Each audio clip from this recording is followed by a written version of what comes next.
ভাগ্যে যেন ভালো কিছু আল্লাহ লেখেন, আপনার নসিবে যেন ভালো কিছু আসে, আপনার রিজিকে যেন আল্লাহ বরকত দান করেন, এর জন্য বেশ কিছু আমল আমরা কোরআন হাদিসের আলোকে বলতে পারি, সাজেশন দিতে পারি। তবে তার আগে আমাদেরকে জানতে হবে যে ভাগ্য সুপ্রসন্ন হওয়া বা রিজিকে বরকত হওয়া বলতে কি বোঝায়। ভাই, রিজিকে বরকত হওয়া বলতে বোঝায় আপনি যা কামাই করবেন এর ভিতরে আল্লাহ তাআলা কল্যাণ দিবেন, যা কামাই করবেন এর ভিতরে বরকত হবে। প্রাচুর্য না, অনেক টাকা না, যা হবে এটাতে কি হবে?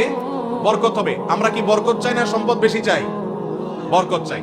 বরকত যদি চান, এক নম্বর হলো ঈমান এবং তাকওয়া লাগবে। আল্লাহ বলেছেন ওয়ালাউ আন্না আহলাল কুরআন আমানু ওয়াত্তাকাউ লাফাতাহনা আলাইহিম বারাকাতিম মিনাস সামা। যদি কোন জনপদের লোকেরা ঈমান আনে, আল্লাহর ভয় অন্তরে লালন করে, আল্লাহ বলেছেন আসমান থেকে বরকতের সব দুয়ার খুলে দেওয়া হবে। এজন্য ভাই, ঈমান যদি থাকে, তাকওয়া যদি থাকে, গুনাহমুক্ত জীবন গড়ার সংকল্প যদি থাকে, বরকত আসবে জীবনে। নাম্বার 2, ইস্তেগফার বেশি বেশি করলে। আল্লাহ বলেছেন সূরা নূহের মধ্যে, যদি কেউ ইস্তেগফার করে, নূহ আলাইহিস সালাম তার জাতিকে বলেছেন, আল্লাহ নবী নূহ আলাইহিস সালাম বলেছেন, আমি আমার জাতিকে বলেছি তোমরা আল্লাহর কাছে ইস্তেগফার করো, ক্ষমা প্রার্থনা করো। বেশি বেশি ইস্তেগফার করলে আল্লাহ তাআলা রিজিকের মধ্যে বারাকা দিবেন, অভাব দূর করবেন, সম্পদে এবং সন্তানে আল্লাহ তাআলা বরকত দান করবেন। তাহলে 2 নম্বর আমল হলো ইস্তেগফার করা, রিজিকে বরকত হবে ইনশাআল্লাহ। নাম্বার 3, শুকর আদায় করা। আল্লাহ বলেছেন লা ইন শাকারতুম লাযিদান্নাকুম। আপনি কোনো কিছু পেয়েছেন, আলহামদুলিল্লাহ বলেন, যা পাইছেন শুকর আদায় করেন, আল্লাহ নেয়ামত বাড়ায় দিবেন। নাম্বার 4, দান সাদাকা করা। আল্লাহ তাআলা বলেছেন ইয়ামহাকুল্লাহুর রিবা ওয়া ইউরবিস সাদাকাত।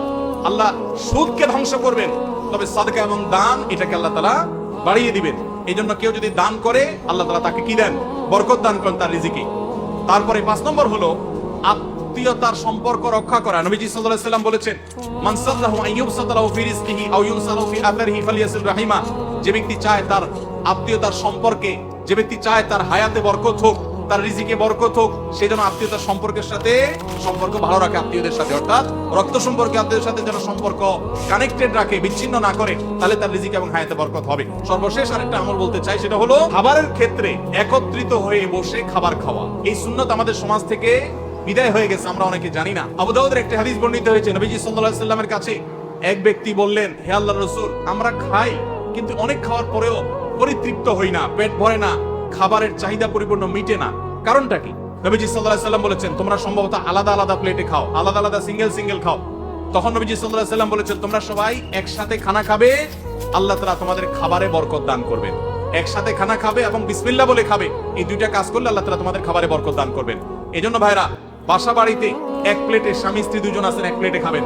বাচ্চাদেরকে নিয়ে বড় প্লেট নিয়ে খানা খাবেন, এটা সুন্নাত। নবীজি সাল্লাল্লাহু আলাইহি ওয়াসাল্লাম উৎসাহ দিয়েছেন, কিন্তু আমাদের সমাজ থেকে এটা এখন হারিয়ে গেছে, নাই বললে চলে। আমরা সবাই যার যার মতো খানা খাই। এজন্য এই কাজটাও আমাদের আমলে, আমাদের রিজিকে, আমাদের হায়াতে বরকত এনে দিবে ইনশাআল্লাহ।